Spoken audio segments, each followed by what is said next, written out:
Hello everyone. In this video lecture I will explain the chapter forces and law of motion. ठीक है बच्चे, तो इस chapter में हम फोर्सेस के बारे में पढ़ेंगे और लॉज ऑफ मोशन, कैसे फोर्सेस को अफेक्ट करते हैं, कैसे फोर्सेस पे लगते हैं, इन सबको हम स्टडी करेंगे। तो बेटा सबसे पहले आई विल डिफाइन कि फोर्स होता क्या है। बेटा what is force? Anything push और pull, we call it as force. ठीक है बेटा, फोर्स इज पुश और pull on a body, we call it as what? We call it as a force. अब देखो बेटा, जब भी हम किसी ऑब्जेक्ट पे फोर्स लगाते हैं तो ये फोर्स क्या कर सकता है ऑब्जेक्ट को? सबसे पहला अफेक्ट जो फोर्स किसी भी ऑब्जेक्ट पे डाल सकता है, it can change the speed, है ना। अगर कोई ऑब्जेक्ट बहुत ज़्यादा स्पीड से आ रहा है, फोर्स लगाओगे तो स्पीड कम हो सकती है। कम स्पीड है, फोर्स लगाने से स्पीड बढ़ भी सकती है, तो it can change the speed. Number 2, it can change the direction. And बेटा number 3, it can change the shape of a body और ऑफ ऑब्जेक्ट। बेटा ये तीनों अफेक्ट्स फोर्स किसी भी ऑब्जेक्ट पर डाल सकता है। ठीक है बेटा, अब देखो ये जो फोर्स है, फोर्स क्या है, क्या लगता है, स्केलर क्वांटिटी है या वेक्टर क्वांटिटी है? बेटा पिछले वीडियो लेक्चर में भी मैंने बताया था आपको कि जब भी कोई क्वांटिटी वेक्टर होती है ना, वो मैग्नीट्यूड के साथ साथ डायरेक्शन पे भी डिपेंड करती है। ठीक है बच्चे, तो जो फोर्स है ना, it is a vector quantity because it depends on both magnitude as well as direction. तो अभी आपको समझ में आया फोर्स क्या होता है और फोर्स की वजह से ऑब्जेक्ट पे क्या क्या अफेक्ट्स हो सकते हैं। ठीक है बेटा, अब देखो ये जो फोर्सेस हैं, ये जो फोर्स है, इसकी 2 टाइप्स होती हैं। Force can be balanced force and it can be unbalanced force. मैंने आपको क्या बोला?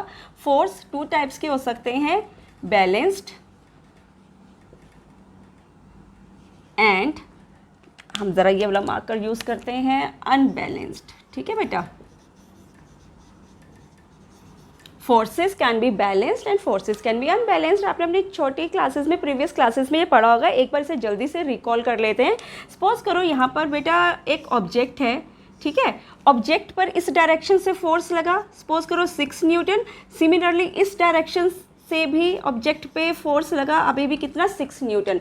बेटा अगर दोनों डायरेक्शन से सेम फोर्स लग रहा हो तो हम ऐसे फोर्सेस को कहते हैं बैलेंस्ड फोर्सेस। क्यों बेटा? क्योंकि इसका जो रिजल्टेंट फोर्स होता है ना, नेट रिजल्टेंट फोर्स, वो 0 न्यूटन हो जाएगा। नेट रिजल्टेंट फोर्स क्या हो जाएगा? 0 न्यूटन, क्योंकि अगर मैं दोनों वैल्यूज़ को माइनस करूँ that will be equal to 0। और बेटा जब भी हम बैलेंस्ड फोर्स किसी ऑब्जेक्ट पे लगाते हैं ना, तो पहले तो दोनों ही डायरेक्शन से फोर्स क्या लगेगा? सेम लगेगा। और दूसरी बात क्या होगी कि इस फोर्स की वजह से जो ऑब्जेक्ट है ना, वो मूव नहीं करेगा, वो अपनी जगह पर रहेगा। तो फोर्सेस, ऐसे फोर्सेस को क्या कहते हैं? Balanced forces. अब अनबैलेंस्ड फोर्सेस के बारे में समझो। सपोज यही अभी ऑब्जेक्ट है, इस डायरेक्शन से जो फोर्स लगा सपोज करो वो है 12 न्यूटन, और जो इस डायरेक्शन से फोर्स लगा सपोज करो वो है 6 न्यूटन। अब यहाँ पर नेट रिजल्टेंट फोर्स कितना हो जाएगा? अगर मैं देखूँ तो 12 newton minus 6 newton is equal to 6 newton. अभी भी कुछ फोर्स ऑब्जेक्ट पे लग रहा है, वो एग्जैक्टली 0 नहीं हुआ, तो अब ये फोर्स ऑब्जेक्ट को क्या करवाएगा? मूव करवाएगा। बेटा ऐसे फोर्सेस को हम क्या कहते हैं? Unbalanced forces. ठीक है ना। सो बैलेंस्ड फोर्सेस, दोनों डायरेक्शन से, ऑपोजिट डायरेक्शन से जो फोर्सेस आ रहे हैं वो क्या है? सेम मैग्नीट्यूड के हैं। और यहाँ पर मैग्नीट्यूड, अगर ऑपोजिट डायरेक्शन से फोर्स लग रहा है, उसका मैग्नीट्यूड डिफरेंट है ऑपोजिट डायरेक्शन से, तो हमेशा नेट रिजल्टेंट फोर्स की कुछ वैल्यू रहेगी और ऑब्जेक्ट क्या करेगा बेटा? मूव करेगा। जैसे एक छोटा सा एग्जांपल ले लो, टग ऑफ वॉर खेलते हो, रोप को खींचना है, अगर दोनों ही डायरेक्शन में से सेम फोर्स अप्लाई हो रहा हो तो क्या रोप अपनी पोजीशन से हिलेगी? नहीं हिलेगी। पर अगर यही इस डायरेक्शन से फोर्स ज़्यादा लग रहा है, टग ऑफ वॉर पे खेलते हुए है ना रोप पे, इस डायरेक्शन से फोर्स ज़्यादा लग रहा है और सपोज इस डायरेक्शन से फोर्स क्या लग रहा है? कम लग रहा है, तो obviously rope will move in the direction where the force is more, ठीक है ना बच्चे। तो इसी को हम कहते हैं बैलेंस्ड एंड अनबैलेंस्ड फोर्सेस। याद रखना अनबैलेंस्ड फोर्सेस ही हैं जो बेटा ऑब्जेक्ट में क्या कॉज करती हैं, मोशन को कॉज करती हैं, ठीक है बच्चे। अब देखो हमने फोर्स को समझ लिया, अभी हम समझेंगे 3 लॉज ऑफ मोशन। ये 3 लॉज ऑफ मोशन फोर्स को स्टडी करने के लिए बहुत इंपॉर्टेंट है कि जब भी किसी ऑब्जेक्ट पे फोर्स लगता है how it affect the motion of the objects, ठीक है ना, या उसकी स्टेट को कैसे अफेक्ट करेगा वो फोर्स। तो ये हम कैसे समझ सकते हैं, on the basis of laws of motion. तो इसमें पहला जो सबसे फर्स्ट लॉ है, ऑब्वियसली फर्स्ट लॉ है तो इसका नाम भी क्या है, first law of motion, first law of motion. और बेटा ये जो तीनों के तीनों लॉज हैं ना, ये किसने दिए हैं, these laws are given by a scientist named Isaac Newton. बहुत इंपॉर्टेंट है ये तीनों laws physics point of view से, very very very important laws, ठीक है ना, इसे ध्यान से समझो। तो सबसे पहले क्या है, फर्स्ट लॉ ऑफ मोशन। अब देखो ये मोशन क्या कहता है, सपोज करो एक ऑब्जेक्ट है, let we have one object, ठीक है। अब मैं इस वाइट बोर्ड का एग्जांपल ले लूँ, सपोज करो ये वाइट बोर्ड ही एक ऑब्जेक्ट है। ये वाइट बोर्ड अभी एक रेस्टिंग पोजीशन पे है। अगर इस वाइट बोर्ड पे कुछ फोर्स लगाऊं तो क्या ये बोर्ड अपनी जगह से अब हिलेगा, बिल्कुल हिलेगा, है ना। ये अब जब तक इस पर कुछ फोर्स, एक्सटर्नल फोर्स नहीं लग रहा, ये रेस्टिंग पोजीशन पे ही है, पर बाहर से एक्सटर्नल फोर्स अप्लाई किया तो ये ऑब्जेक्ट या ये वाइट बोर्ड अपनी जगह से क्या हो गया, हिल गया। तो फर्स्ट लॉ ऑफ मोशन क्या कहता है कि अगर कोई ऑब्जेक्ट रेस्ट पोजीशन पे है या कोई ऑब्जेक्ट यूनिफॉर्म मोशन से मूव कर रहा है तो ये अपनी स्टेट पे ही रहेंगे।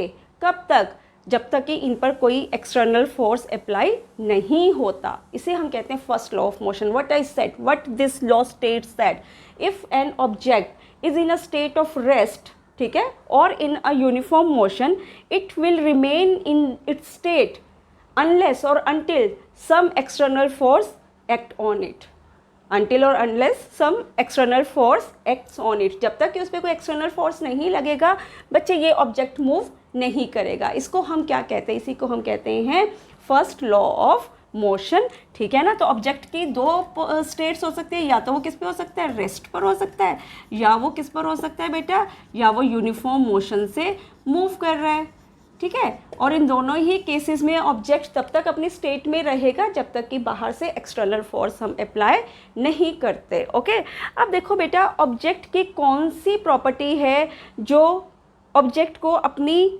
स्टेट में ही रखती है, कि अगर ऑब्जेक्ट रेस्ट कर रहा है, जैसे आपके रूम में बेड है या चेयर है, ठीक है ना, या कुछ भी कोई भी मैटर पड़ा हुआ है आपके उसमें रूम में, तो जब तक आप उस पर फोर्स नहीं लगा रहे वो चीज़ नहीं हिल रही है, ठीक है ना। वो चीज़ क्यों नहीं हिल रही है, इसके पीछे भी एक रीज़न है। चीज़ें अपनी जगह पर या अपनी स्टेट में क्यों रहती हैं, या तो रेस्ट में या यूनिफॉर्म मोशन में, जिसमें भी हैं उसमें क्यों रहती हैं बेटा, it is because of the property we call it as inertia. We call it what? We call it as a inertia. Inertia is the property which let the objects to be in its state unless or until some external force will apply on it. जब तक हम external force नहीं लगाएंगे objects अपनी जगह पर ही रहेंगे, या uniform motion से move कर रहे हैं, uniform motion से ही move करते रहेंगे। किस property की वजह से, inertia। बेटा inertia always depends on the mass of the object। बहुत बहुत बहुत important question है। inertia मैंने क्या बोला बेटा, inertia depends on the mass of a object। suppose करो हमारे पास 2 मासेस हैं A एंड B, अगर A का मास सपोज करो 20 ग्राम है और B का मास सपोज करो 2000 ग्राम है, तो किसका मास ज़्यादा है, B का ना। तो जिसका मास ज़्यादा है बेटा इनर्शिया भी उसी की ज़्यादा होगी। अगर हम यहाँ पर इनर्शिया देखें ना, तो इनर्शिया किसकी ज़्यादा होगी, B की ज़्यादा होगी। दैट मीन्स कि जितनी ऑब्जेक्ट की इनर्शिया ज़्यादा है उतना ही ऑब्जेक्ट का मास ज़्यादा है, और उतना ही उसको मूव करवाने के लिए एक्सटर्नल फोर्स जो लगाना पड़ेगा वो भी क्या करना पड़ेगा, उतना ही क्या लगाना पड़ेगा बेटा, ज़्यादा लगाना पड़ेगा, ठीक है ना। तो इसे हम क्या कहते हैं, इनर्शिया। तो अगर आपको कोई भी 2 ऑब्जेक्ट्स दिए हो और पूछा हो कि किस में इनर्शिया ज़्यादा होगा या किस में ज़्यादा फोर्स अप्लाई करना पड़ेगा, तो आप देखोगे कि जिसका मास ज़्यादा है उस ऑब्जेक्ट का इनर्शिया क्या होगा, ज़्यादा होगा, ठीक है बच्चे। अब देखो फर्स्ट लॉ ऑफ मोशन के बेसिस पे ना हमारे पास डेली रूटीन के कुछ एग्जाम्पल हैं जो हम अपनी डेली लाइफ में कर भी सकते हैं। कैसे, सपोज करो आपने एक टम्बलर लिया, टम्बलर के ऊपर क्या करो, एक छोटा सा कार्डबोर्ड रख दो, ठीक है ना। टम्बलर लिया, टम्बलर के ऊपर कार्डबोर्ड, और कार्डबोर्ड के ऊपर क्या प्लेस कर दिया, एक कॉइन, ठीक है। सपोज करो ये आपके पास एक टम्बलर है, ठीक है। टम्बलर के ऊपर आपने क्या प्लेस कर दिया, एक कार्डबोर्ड, और इसके ऊपर क्या प्रेजेंट है, एक कॉइन प्रेजेंट है, ठीक है ना। अब आपने क्या किया, आपने ना कार्डबोर्ड को फ्लिक किया, आपने कार्डबोर्ड को क्या किया, फ्लिक किया। बेटा कार्डबोर्ड को फ्लिक किया तो पहले तो कार्डबोर्ड रेस्ट की पोजीशन पे था, जब तक आप उसको नहीं छेड़ रहे थे अपनी इनर्शिया की वजह से कार्डबोर्ड अपनी जगह पर ही था टम्बलर के ऊपर। जैसे आपने एक्सटर्नल फोर्स लगाया तो ये कार्डबोर्ड क्या है, ये मोशन में आ गया, ये अपनी जगह से हिल गया, पर कॉइन को तो आपने नहीं छेड़ा था। कॉइन कहाँ रहा, वो रेस्ट की पोजीशन पे रहा। रेस्टिंग की पोजीशन पे होने की वजह से बेटा ये कॉइन कहाँ गिरेगा, सीधा टम्बलर के अंदर, सीधा कहाँ फॉल करेगा, टम्बलर के अंदर। तो आप इसको किस मोशन, किस लॉ से एक्सप्लेन किया आपने इस फिनोमिनन को, it is explain on the basis of first law of motion, कि कोई ऑब्जेक्ट है वो रेस्ट पे है तो रेस्ट पे ही रहेगा अनटिल जब तक कि आप उस पर कोई बाहर से एक्सटर्नल फोर्स अप्लाई नहीं करते, ठीक है बेटा। अब ये तो आपका फर्स्ट केस है, ये आपकी बुक्स में मेंशन है। दूसरा है कि अगर क्या करना है, आपकी एनसीईआरटी का क्वेश्चन है, जितने भी मैं आपको यहाँ बच्चे बातें बता रही हूँ सब एनसीईआरटी में मेंशन है, ठीक है ना, और ये आते भी हैं, ऐसे क्वेश्चंस एग्जाम्स में आते भी हैं। तो सपोज करो हमने क्या करना है, सेपरेट करना है, to separate dust particles from carpet. ये आपके एनसीईआरटी का बैक क्वेश्चन भी है। अब इसमें क्या होगा, हमने डस्ट पार्टिकल्स को कारपेट से क्या करना है, अलग करना है। हम कारपेट को क्या करते हैं, हिट करते हैं। कारपेट को हिट करने से क्या हुआ, कारपेट को हिट करने से क्या हुआ, कारपेट अब एक मोशन में आ गया है ना, कारपेट में क्या हुआ, मूवमेंट हुई।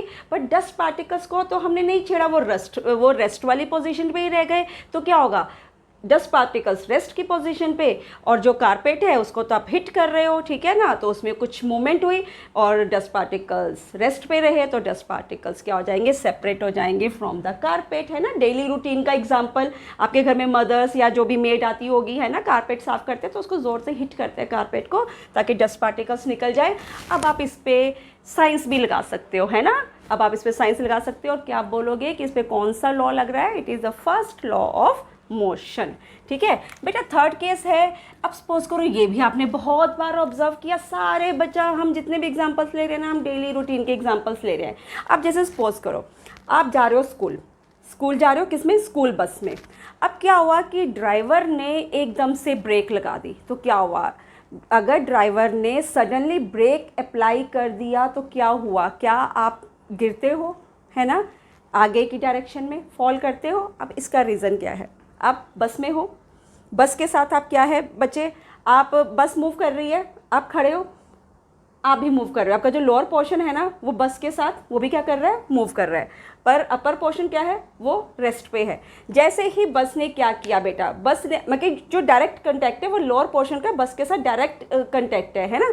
तो जैसे ही बस ने, ड्राइवर ने ब्रेक लगाई तो क्या होगा, बस रुकी, लोअर पोर्शन भी उसके साथ ही एकदम से रेस्ट पर आ गया, पर जो अपर पोर्शन है ना वो एकदम से रेस्ट पे नहीं आया, वो अभी भी क्या है, मूवमेंट। तो वो क्या होगा, फॉरवर्ड डायरेक्शन में जाना चाहिए ना, तो आप क्या करोगे, फॉरवर्ड डायरेक्शन में फॉल कर जाते हो। तो ये भी किसके बेसिस पे आपने एक्सप्लेन किया, ये भी आपने एक्सप्लेन किया on the basis of first law of motion.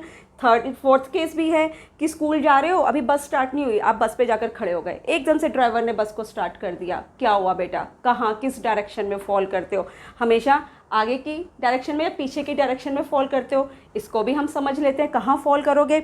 अभी आप बस के साथ, बस अभी रेस्टिंग स्टेट पे है, आपकी पूरी बॉडी भी बस के विद रिस्पेक्ट रेस्टिंग स्टेट पे है। जैसे ही बस को चलाया क्या हुआ, बस को चलाने से क्या हुआ, आपके जो नीचे वाला पोर्शन है बेटा वो तो आगे की तरफ गया, पर आप पीछे की तरफ गए, आप कहाँ गए बेटा, बैकवर्ड डायरेक्शन में फॉल करे। तो आपसे पूछते हैं कि जब भी ड्राइवर्स एकदम से सडनली ब्रेक अप्लाई करते हैं तो क्या होता है बेटा, फॉरवर्ड डायरेक्शन में गिरते हो, और जब भी अगर आप स्टैंडिंग पोजीशन में हो और बस मूवमेंट में आती है तो हमेशा आप कैसे मूव करते हो, आप बैकवर्ड डायरेक्शन में मूव करते हो। तो इस तरह के जितने भी क्वेश्चंस हैं बेटा ये सारे किसके बेसिस पे एक्सप्लेन करते हैं, फर्स्ट लॉ ऑफ मोशन। और फर्स्ट लॉ ऑफ मोशन में ही कौन सी प्रॉपर्टी आती है, इनर्शिया। तो बेटा इसे हम लॉ ऑफ इनर्शिया भी कह देते हैं। तो इसका second name we can give law of inertia. और इनर्शिया हमेशा किस पे डिपेंड करती है, मास पे। तो होपफुली आपको first law of motion examples के साथ बहुत अच्छे से समझ में आ गया होगा। और अगर कुछ नहीं आया, you can ask me any question, आप कमेंट बॉक्स में लिख सकते हो। और एनसीईआरटी को ज़रूर पढ़ो। एनसीईआरटी में बेटा ये सारे एग्जांपल्स बिल्कुल ऐसे ही दिए हुए हैं जैसे मैं यहाँ पर आपको एक्सप्लेन कर रही हूँ, ठीक है ना। So now we have a second law of motion. Now I will discuss second law of motion.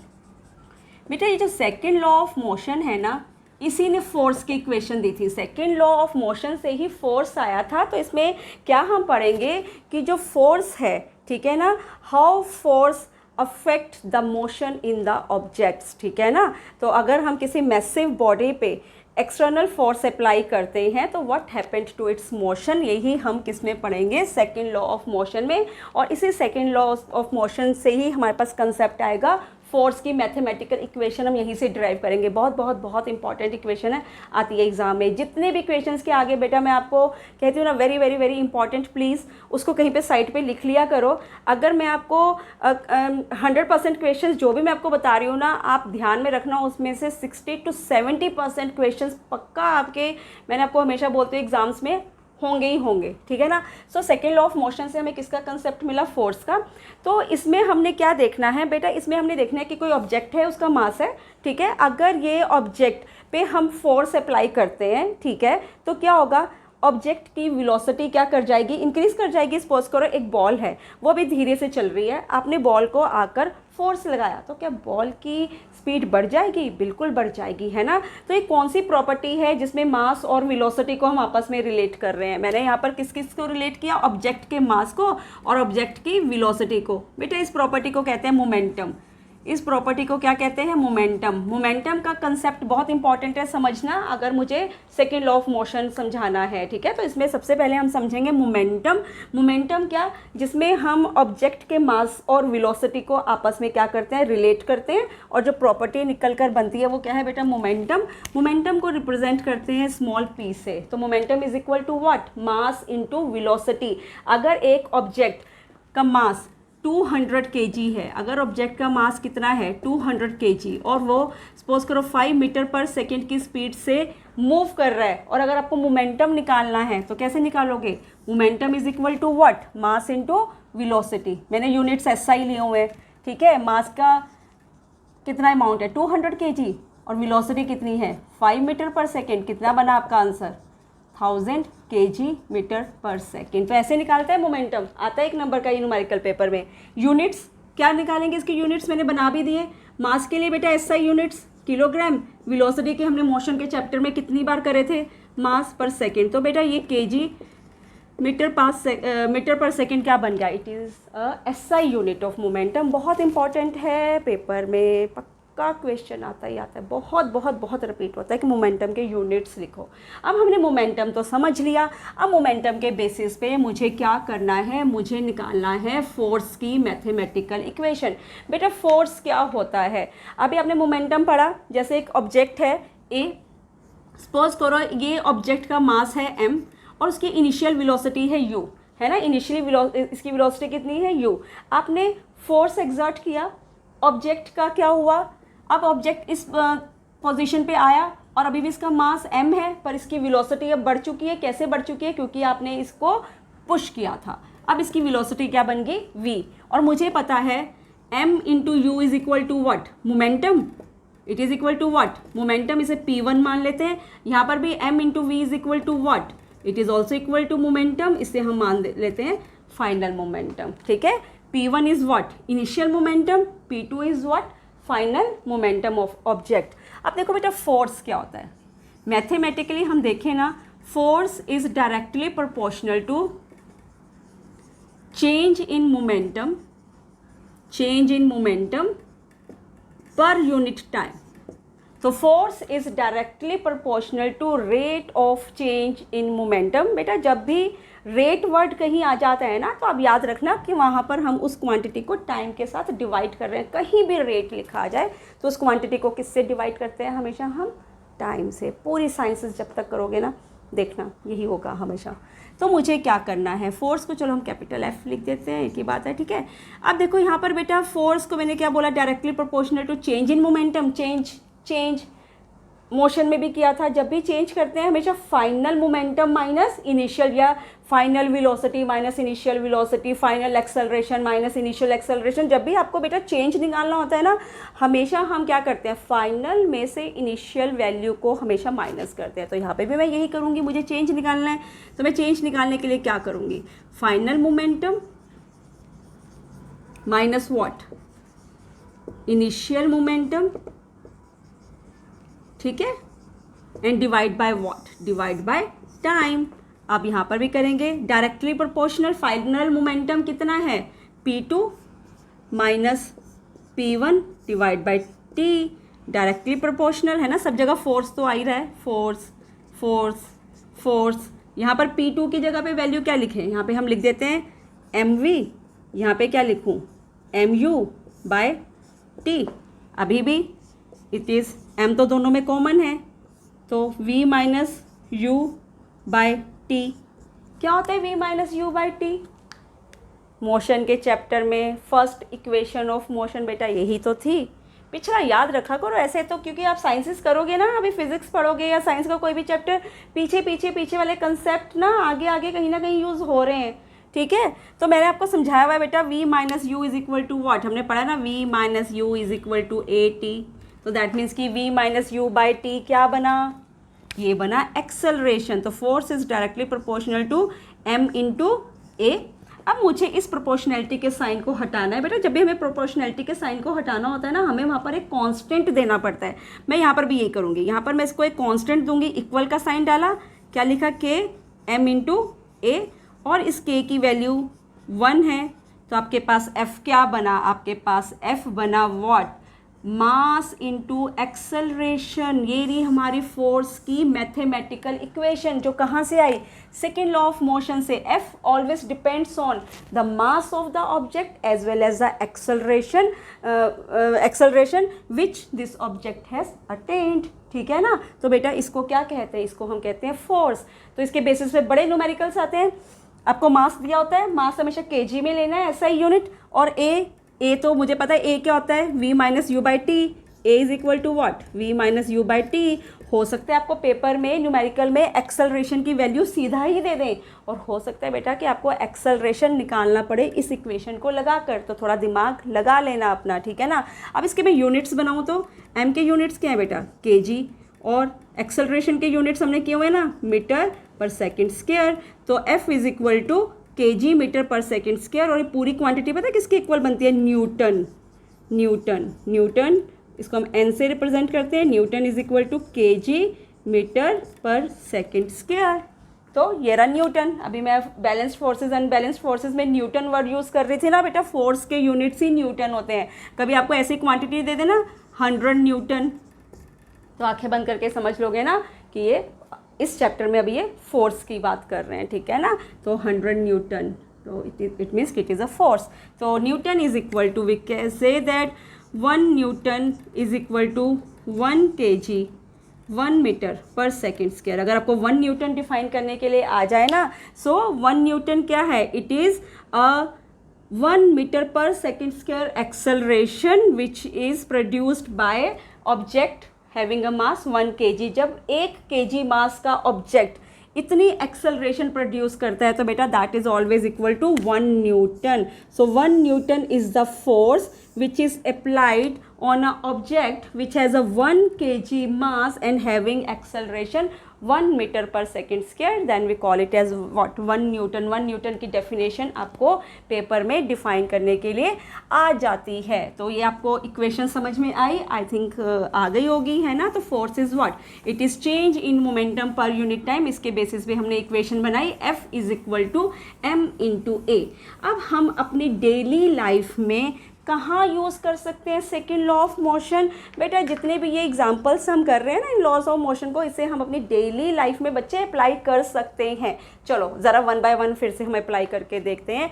सबसे पहला बेटा जो मैं यहाँ पर अप्लाई कर रही हूँ, क्रिकेट देखते हो या खेलते हो, फील्डिंग करते हैं, कभी देखा है कि जब भी फील्डिंग करते हुए फील्डर बॉल को कैच करने लगता है तो बेटा वो हमेशा अपने हाथ को क्या करता है, he always pull his hands in a backward direction.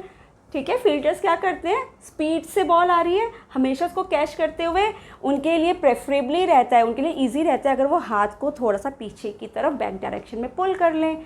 अब ऐसा क्यों हो रहा है, अब ऐसा क्यों हुआ, रीज़न बताती हूँ। Second, high jump long jump करते हैं एथलीट्स, क्या होता है, या तो सैंड का कुशन होता है ना, और हाई जंप करते हुए क्या होता है, बेड कुशन बना होता है। ठीक है, ये भी क्यों बना होता है। थर्ड रीज़न, कार ड्राइव करते हुए हमेशा बोला जाता है कि सीट बेल्ट पहनो, है ना, कहते हैं to prevent the injuries, fatal injuries, injury तो फिर भी हो सकती है, सीट बेल्ट लगी होगी तो इंजरीज कम होने के चांसेस बढ़ जाते हैं। ठीक है, तो मैंने आपको 3 केसेस बोले। एक तो पहला केस क्या बोला कि फील्डर हमेशा अपने हाथ को थोड़ा पीछे की तरफ लेके जाता है जब उसे बॉल को कैच करना है। नंबर 2, एथलीट्स जब भी लॉन्ग जंप या हाई जंप करते हैं, सैंड बेड बना होता है, मिट्टी का बेड, है ना, ढेर सारी मिट्टी रखी होती है, और क्या रखा होता है, या तो कुशन बेड रखा होगा। ठीक है, दूसरा केस, थर्ड केस मैंने आपको क्या बोला कि हमेशा ड्राइवर्स को ये एडवाइस किया जाता है कि ड्राइव करते हुए 4 व्हीकल्स को जब भी करना है, 4 व्हीलर्स को अगर हमें ड्राइव करना है तो हमेशा सीट बेल्ट लगाना क्या है, कंपलसरी है। ठीक है ना, अब इन तीनों के पीछे रीज़न क्या है, एक ही रीज़न है। तीनों ही केसेस में 2 ही लाइंस में हमने अपने आंसर को एक्सप्लेन करना है, बस 2 लाइंस याद कर लो और तीनों केसेस का आप एक्सप्लेनेशन दे दोगे। किसके बेसिस पे बेटा, सेकंड लॉ ऑफ मोशन के बेसिस पे। अब हो क्या रहा है, तीनों ही कंडीशन में ऑब्जेक्ट मूव कर रहा है और उसको रोकना है, उसको रुकना है। जैसे बॉल कैच करते हुए बॉल को रोकना है, स्पीड से आ रही थी। एथलीट भी हाई जंप लॉन्ग जंप करते हुए मोशन में है, उसको भी जंप करने के बाद रुकना है। और ऑब्वियसली सीट बेल्ट लगाते हुए क्या रीज़न है कि अगर भगवान ना करे कि एक्सीडेंट हो भी जाए तो सीट बेल्ट की वजह से इंजरी क्या हो, कम हो। तीनों ही केसेस में क्या हो रहे हैं, ऑब्जेक्ट्स मूव कर रहे हैं, उनको अल्टीमेटली स्टेशनरी होना है, रुकना है। ठीक है, यही चीज़ है। अब एक्सप्लेनेशन सुनो, तीनों की एक ही एक्सप्लेनेशन है। क्या हो रहा है, जब कोई तीनों ही केसेस में ऑब्जेक्ट को रुकना है, दैट मीन्स कि उसकी मोमेंटम को क्या अप्रोच करना है, मोमेंटम को रुकना है। मोमेंटम को क्या होना है बेटा, 0 होना है। तीनों ही केसेस में मोमेंटम को क्या होना है, क्योंकि momentum is mass into velocity, velocity को तो हट जाना है वहाँ से, तो मोमेंटम भी क्या हो जाएगी, 0। बेटा अगर इन तीनों केसेस में मोमेंटम को 0 अटेन करवाते हुए अगर हम टाइम ड्यूरेशन बढ़ा दें, मोमेंटम को 0 करते हुए अगर टाइम ड्यूरेशन को बढ़ा दें तो बेटा फोर्स कम अप्लाई होता है। मोमेंटम को 0 स्टेट पे लाने के लिए जितना टाइम चाहिए, अगर उस टाइम की ड्यूरेशन को इंक्रीज कर दें तो बेटा फोर्स क्या करते हैं, कम लगाना पड़ता है। कम लगाना पड़ता है तो इंजरी के चांसेस भी क्या होंगे, कम। बॉल को कैच करते हुए फील्डर ने हाथ पीछे किया तो उसने टाइम ड्यूरेशन बढ़ा दी। यहाँ से एकदम से डायरेक्ट करता और हाथ को पीछे करके बॉल को कैच किया तो यहाँ करते हुए उसने टाइम को क्या कर दिया, बढ़ा दिया।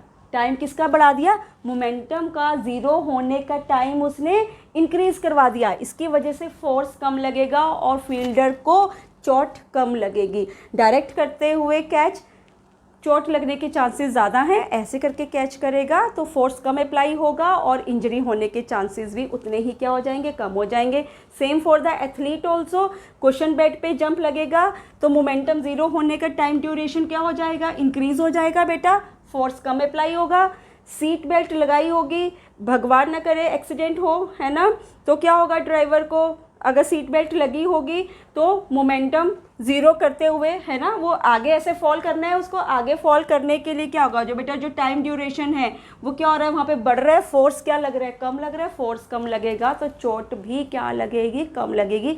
तो तीनों जो एग्जांपल्स, ये एक्सप्लेनेशन एक है कि मोमेंटम 0 करते हुए जो है टाइम ड्यूरेशन को if we increase so force will be decreased and there will be a less chances to get hurt. I think आपको ये तीनों केसेस बहुत अच्छे से समझ में आए होंगे और होपफुली आप पेपर में इसको अब बिल्कुल भी गलत नहीं करोगे, है ना। पक्के आता है बेटा ये क्वेश्चन, सारे ऐसे ऐसे क्वेश्चंस।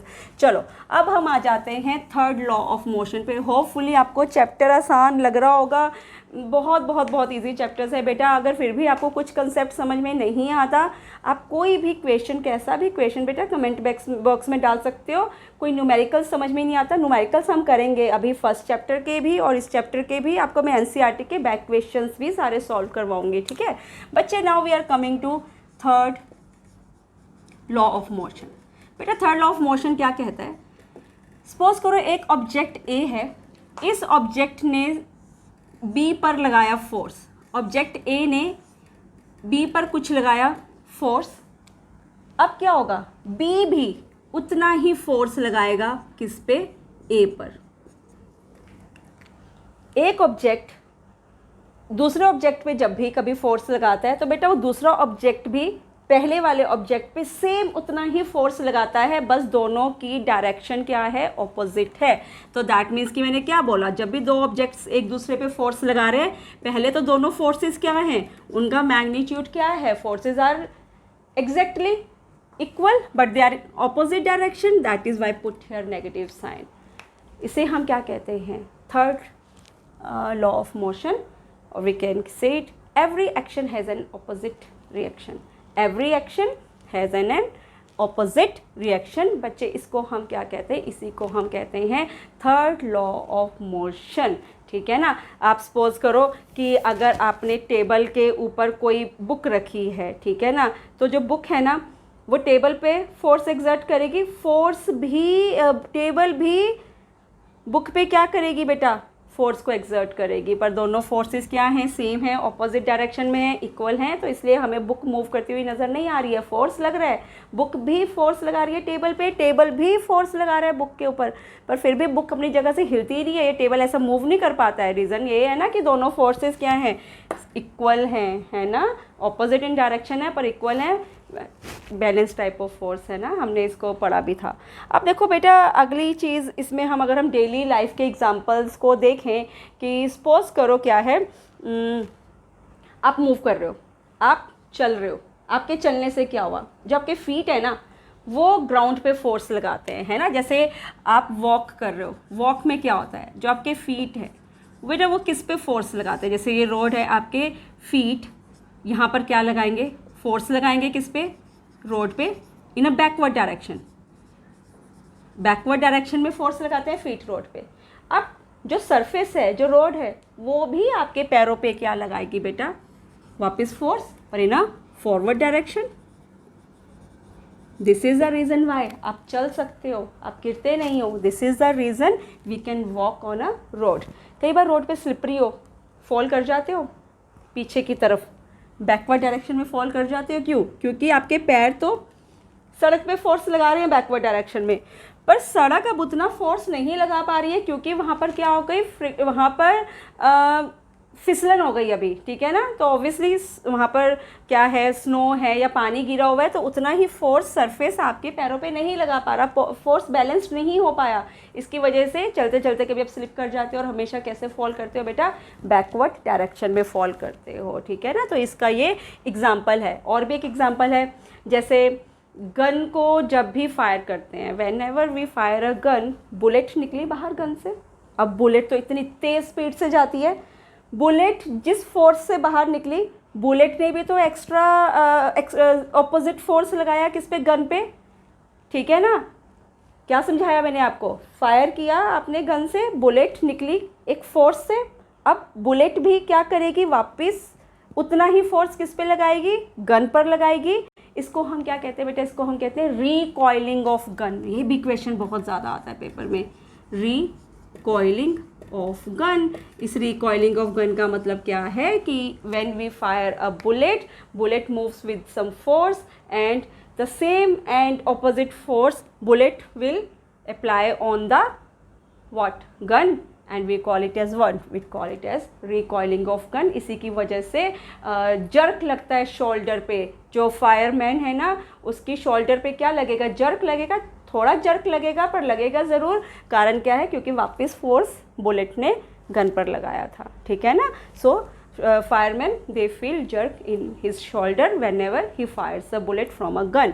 इसे हम कहते हैं रिकॉइलिंग ऑफ गन। बहुत बहुत बहुत इंपॉर्टेंट कंसेप्ट। अब थर्ड लॉ ऑफ मोशन हमने समझा। अब बेटा हमारे पास क्या है, law of conservation of momentum. ये भी बहुत आसान टॉपिक है, समझ लो, this is the last topic, ठीक है। लॉ ऑफ कंजर्वेशन, इसके बेसिस पे भी बहुत न्यूमेरिकल्स हैं बेटा। फिज़िक्स का तो मतलब ही न्यूमेरिकल्स है, फिज़िक्स करना है तो हम न्यूमेरिकल से नहीं बच सकते। और न्यूमेरिकल्स इतने सिंपल हैं, आपको करना क्या है, आपको सिर्फ एक इक्वेशन को तो याद रखना है। इक्वेशन को याद रख लोगे, वैल्यूज़ सारी दी होती हैं, वैल्यूज़ को सिर्फ फिट करना है। हाँ, थोड़ा सा प्रैक्टिस की ज़रूरत बहुत है ताकि हम उन फार्मूलाज को याद रख सकें, है ना, और उसको इम्प्लीमेंट कर सकें। हमें बस ध्यान में आना चाहिए कि इस तरह के न्यूमेरिकल में फार्मूला कौन सा फिट करना है। और इक्वेशन भी कोई बहुत सारी तो है नहीं है। इक्वेशन ऑफ मोशन में हमने 3 इक्वेशंस की थी बस, है ना।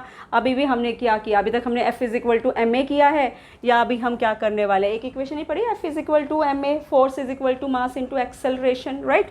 अभी हम ये भी करने वाले हैं, law of conservation of momentum. बेटा आप law of conservation of momentum क्या है समझो ध्यान से, बहुत आसान है। एक ऑब्जेक्ट A है, सपोज करो इसका मास है m, ठीक है, और यहाँ पर m1 कर दें इसको, और यहाँ पर एक ऑब्जेक्ट है B, इसका मास क्या है m2। सपोज करो इसकी इनिशियल वेलोसिटी है u और इसकी फाइनल वेलोसिटी क्या है, इसकी इनिशियल वेलोसिटी u और B की भी इनिशियल वेलोसिटी u। इसको मैं किससे रिप्रेजेंट कर रही हूँ, 1 से A को और B को 2 से, तो यहाँ पे भी सब्सक्रिप्ट 2 डाल दो। दो ऑब्जेक्ट, एक का मास m1 दूसरे का मास m2, एक की इनिशियल वेलोसिटी u1 दूसरे की इनिशियल वेलोसिटी u2, ठीक है। मोमेंटम मास इनटू वेलोसिटी, इसकी मोमेंटम क्या बनेगी m1 u1, इसकी मोमेंटम क्या बनेगी m2 u2। आज सपोज करो ये दोनों ऑब्जेक्ट्स आपस में कोलाइड कर गए, ये दोनों ऑब्जेक्ट आपस में क्या कर गए, कोलाइड। ये दोनों ऑब्जेक्ट्स आपस में कर गए कोलाइड। कोलाइड करने के बाद ये फिर से सेपरेट हो गए, मास तो चेंज नहीं होगा। दो बॉल्स, दो ऑब्जेक्ट को आपस में अगर टक्कर मरवा दें, मास नहीं चेंज होता ना, मास तो अभी भी सेम है m1 m2। पर हाँ, कोलाइड करने के बाद इनकी अब जो वेलोसिटीज़ हैं वो चेंज हो गई होंगी। इनिशियल वेलोसिटी u1 u2 है, तो फाइनल वेलोसिटी क्या लिखते हैं, v से रिप्रेजेंट करते हैं ना, बहुत बार समझा दिया, अभी कंफ्यूज मत होना प्लीज़, ठीक है, और ना ही किसी को करना v1 v2। अब यहाँ पे अगर मोमेंटम निकालेंगे तो m1 v1 m2 v2। Law of conservation of momentum पता है क्या कहता है, इनिशियल मोमेंटम, ठीक है, always equal to final momentum. Sum of initial momentum will always equal to sum of final momentum. ये इनिशियल मोमेंटम है क्योंकि ये तो कोलाइड से पहले का केस है और ये कोलाइड से बाद का केस है, तो ये फाइनल हुआ। ये क्या हुआ, मैं यहाँ पे लिख दूँ, ये हुआ फाइनल केस और ये क्या था, इनिशियल। क्या बना, तो मैंने आपको क्या बोला, law of conservation of momentum, total initial momentum is always equal to total final momentum. So simple, that means कि momentum can never be created nor be destroyed, its value is always constant. तो इसे हम कहते हैं law of conservation of momentum. Sum of initial momentum will always be equal to sum of final momentum. इसके basis पे एक छोटी सी derivation है, मैं ये जो मैंने आपको रिजल्ट बोला है ना, इसको मैं डिराइव करूँगी। अभी इस रिजल्ट को क्या करेंगे, डिराइव। पेपर में क्वेश्चन तो आता है 2 या 3 मार्क में, बहुत इंपॉर्टेंट है, करना पड़ेगा, डेरिवेशन से हम नहीं बच सकते। चलो अभी हमने ये केसेस किए, अब हम इसको करते हैं स्टडी। अभी मैंने आपको समझाया था कि अभी यहाँ पर क्या हो रहा है, ये ऑब्जेक्ट्स हैं, है ना, क्या हुआ, यहाँ पर टकराए, ए ने भी क्या किया, जो ऑब्जेक्ट ए है उसने भी बी पे फोर्स लगाया, बी ने भी वापस किस पे फोर्स लगाया, ए पर लगाया, जब दोनों को लाइट किए, है ना। जब भी दो चीज़ें आपस में टकराती हैं, अगर एक ऑब्जेक्ट दूसरे पे फोर्स लगा रहा है, तो मैंने आपको क्या समझाया, दूसरा ऑब्जेक्ट भी पहले वाले पे क्या लगाएगा, फोर्स लगाएगा। तो चलो पहले हम एफ ए का देख लेते हैं। फोर्स ए ने, ऑब्जेक्ट ए ने जो फोर्स लगाया, फोर्स का मैंने आपको फॉर्मूला क्या समझाया था, rate of change of momentum, that is change in momentum per unit time. अब ए का मोमेंटम क्या हुआ, final momentum minus initial momentum. इसका फाइनल मोमेंटम क्या है ए का, m1 v1, इसका इनिशियल मोमेंटम क्या है, m1 u1 is equal to t। Similarly B के केस में भी हम ये करेंगे, चेंज इन मोमेंटम। इसका बेटा फाइनल मोमेंटम क्या है, m2 v2 minus m2 u2 divide by what, t। Third law of motion क्या कहता है, ये दोनों फोर्सेस क्या हैं, एग्जैक्टली इक्वल, यहीं कर देते हैं चलो, ये दोनों फोर्सेस क्या हैं, exactly equal but with a negative sign. ये किया थर्ड लॉ ऑफ मोशन, दोनों फोर्सेस इक्वल हैं बट इन ऑपोजिट डायरेक्शन। अब मैं एफ ए के लिए क्या लिखूंगी, एफ ए के लिए मैं लिखूंगी m1 v1 minus m1 u1 by t is equal to minus, F B के लिए क्या लिखूंगी m2 v2 minus m2 u2 by what, T को आपस में क्या कर दें, कट कर दें। अब क्या बचा, अब मेरे पास बचा m1 v1 minus m1 u1, in science को यहाँ पे यूज़ कर लें, ये क्या बनेगा माइनस m2 v2 और ये क्या बनेगा माइनस माइनस क्या हो जाता है प्लस m2 u2। अब मैंने सिर्फ इक्वेशंस को left hand side right hand side इनकी चेंज करनी है। मैं v1 वाली सारी टर्म्स को इकट्ठा कर देती हूँ और u वाली टर्म्स को इकट्ठा कर देती हूँ। v वाली टर्म्स को इकट्ठा करें, क्या है ये m1 v1, अगली v वाली टर्म ये इस तरफ आकर लेफ्ट हैंड साइड पर आकर माइनस साइन क्या हो जाता है, पॉजिटिव हो जाता है ना, तो मैंने यहाँ पे कर दिया पॉजिटिव इज इक्वल टू, अब मैं u वाली टर्म्स को भी इकट्ठा कर दूँ, बना क्या m2 u2 plus m1 u1। So sum of momentums, sum of total momentums before collision after collision क्या रहेगा उनका, सेम रहेगा। तो यही हमने क्या पढ़ा था, यही हमने पढ़ा था law of conservation of momentum में। लॉ ऑफ कंजर्वेशन मोमेंटम को भी डेली लाइफ में तो भाई यूज़ अभी हम करेंगे, सारी फिजिक्स को हम डेली लाइफ में यूज़ कर सकते हैं। ये अगर हम इसे करना सीख जाए ना तो फिजिक्स आधी तो ऐसे ही आ जाए। अब law of conservation of momentum कहता क्या है, वो कहता है कि मोमेंटम को तो कंजर्व रखना है हमने, फाइनल और इनिशियल मोमेंटम्स क्या रखनी है, सेम रखनी है। चलो जैसे सपोज करो क्या है, कभी रॉकेट का, अगर आपने रॉकेट कैसे अगर रॉकेट की प्रोपेल्शन देखें तो बेटा क्या होता है, रॉकेट में क्या करते हैं, रॉकेट को ऊपर की तरफ जाना है तो फ्यूल से क्या होता है, गैसेस इजेक्ट होती हैं, और ये जो गैसेस बेटा नीचे वाली साइड से जो इजेक्ट होती है ना बेटा रॉकेट की प्रोपल्शन के टाइम पे, वो बहुत हाई स्पीड से क्या करती हैं, इजेक्ट होती हैं। हाई स्पीड से इजेक्ट हो रही हैं तो दैट मीन्स कि वहाँ पर मोमेंटम कितना ज़्यादा प्रोड्यूस हुआ है ना। सो जितनी हाई स्पीड से गैसेस इजेक्ट होती हैं, मोमेंटम को कंजर्व रखना है ना, तो रॉकेट भी उतनी ही तेज़ मोमेंटम से ऊपर की तरफ क्या करेगा, मूव करेगा। ठीक है ना, ठीक लगाया ना, क्योंकि हमने दोनों के मोमेंटम को क्या रखना है, कंजर्व रखना है, सेम रखना है। जितनी तेज़ मोमेंटम से जो गैसेस हैं वो एक्सपेल हो रही हैं, वापस वो उतना ही तेज़ मोमेंटम से रॉकेट को ऊपर जाने में क्या करेंगी बेटा, हेल्प करेंगी। तो रॉकेट की प्रोपल्शन क्या हो जाएगी, इजी हो जाएगी, है ना, वो भी काफ़ी हाई स्पीड से ऊपर की तरफ मूव करेगा। सेम अगर हम देखें जेट प्लेन्स जब फ्लाई करते हैं, कितनी हाई स्पीड से फ्लाई करते हैं, सेम यही है बेटा, वहाँ पर भी जो गैसेस हैं एक्सपेल कर रही हैं, वो बहुत स्पीड से एक्सपेल कर रही हैं, उतनी ही स्पीड से बेटा जो जेट प्लेन है वो आगे की तरफ क्या करेगा, मूव करेगा। ये दोनों के दोनों एग्जाम्पल्स किसके बेसिस पे एक्सप्लेन किया हमने, law of conservation of momentum. So I hope ये चैप्टर आपको डेली लाइफ के एग्जाम्पल्स के साथ लिंक करोगे तो आपके लिए इसको समझना बहुत ही ज़्यादा आसान हो जाएगा।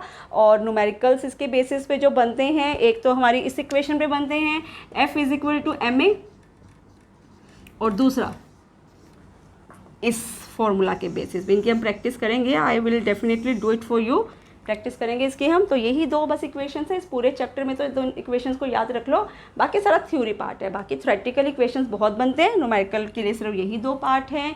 सो होपफुली चैप्टर आपको बहुत अच्छे से समझ में आया होगा। So thanks for the patience and have a nice day.